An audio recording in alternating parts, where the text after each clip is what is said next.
Tim Reskrim Polsek Seberang Ulu 2 Palembang meringkus dua sekawan, Yakub Samorudi, yang merupakan komplotan spesialis maling rumah kosong yang beraksi di siang bolong. Tim Reskrim Polsek Seberang Ulu 2 Palembang berhasil meringkus Yakub Samorudi, yang merupakan komplotan spesialis maling rumah kosong yang beraksi di siang bolong. Juru aksinya para tersangka ini terekam kamera amatir warga pas beraksi di Jalan Ayani, Lorong 2 Saudara, Kecamatan Seberang Ulu 2 Palembang.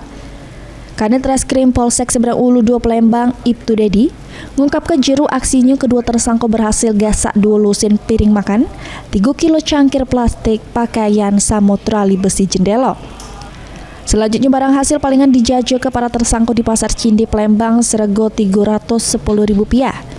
Ditambah ke Ibtu Dedi, juru aksinya kedua tersangka beraksi sama 4 rekannya yang ini masih DPO.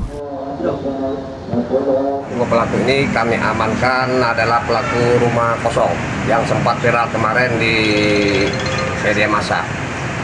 Ada berapa TSK-nya itu juga ini? Untuk saat ini kita berhasil mengamankan 2 TSK yang merupakan dari 2 kelompok. Kemungkinan ada kelompok lain yang melakukan tindak pidana tersebut.